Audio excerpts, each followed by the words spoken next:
cost to income ratio in select US metropolitan areas. This compares the average cost of a single family home to the median household income in select US metropolitan areas. The often cited threshold for affordability is 2.6, but many areas are moderately. Davis, the Florida real estate agent, said she saw people get locked out of buying a home because of the rising cost. One example was a client from whom she wrote more than 60 offers. He was a military veteran hoping to buy a home in Florida using benefits from the US Veterans Administration, which allowed him to buy a home without a down payment. In a normal market, she said she probably would have found him something, but all of those offers were rejected. It was awful. Davis said, I felt tremendous sympathy for the first time home buyer.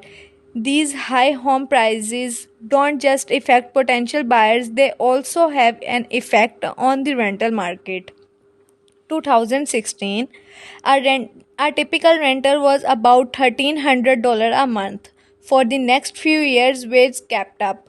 With home sales squeeze, you have this golden situation for homeowners. Airgood Obrikay said, but more people are shut out and are ending up in higher income rentals. This influx of high income renters is putting pressure on everything else. This is one of several reasons rent costs have also increased. There was already a rental shortage, but the pandemic supercharged some of these trends. Millennials who were living with roommates or with family during the pandemic decided they wanted their own space, so they drove up demand on rentals.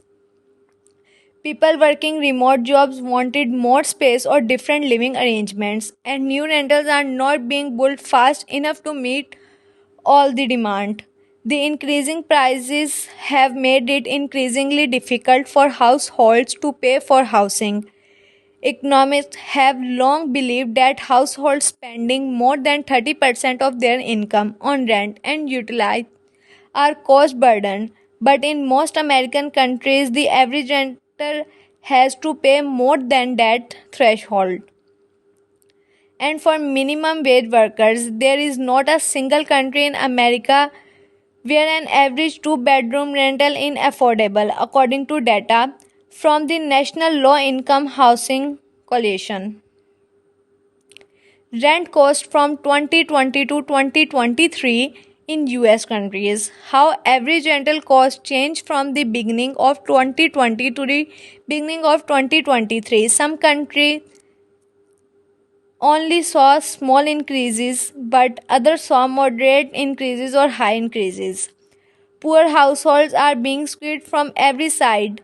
In 2021, as housing costs peaked, households earning less than $30,000 had little money left after paying from rent and utilities, about $380 a month compared with nearly $600 two decades ago. Meanwhile, there was a 3.4% increases in people who are unsheltered from 2020 to 2022 and a 16% increases in people who are chronically homeless, according to federal data.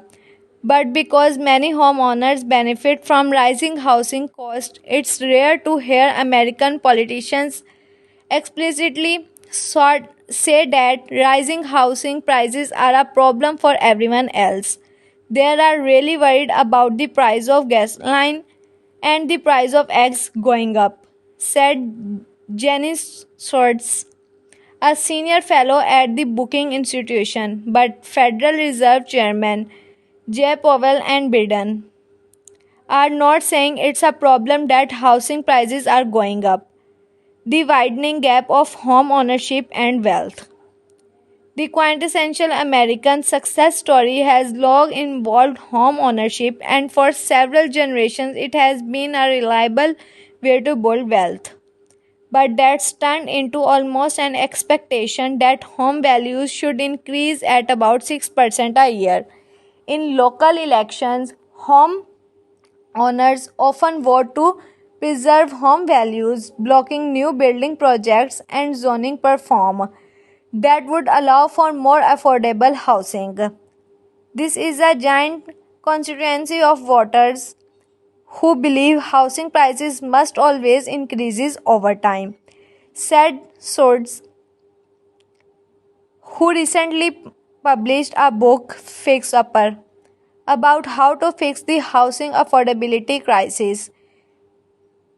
We are used to it going up faster than inflation and sometimes faster than the stock market. No one wants to say publicly that housing prices should only go up 2 to 3% a year.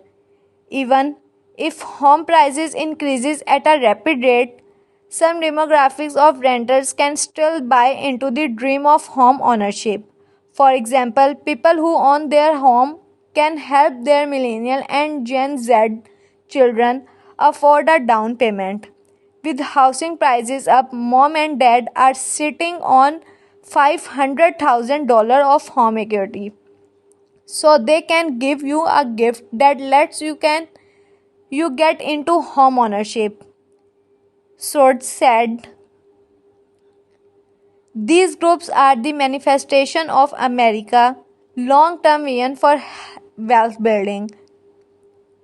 When the US created the Federal Housing Administration in the 1930s to help Americans secure home loans, the hope was to increase home ownership and build generational wealth, and it worked. Home ownership rates increased from about 50 to nearly 70% today.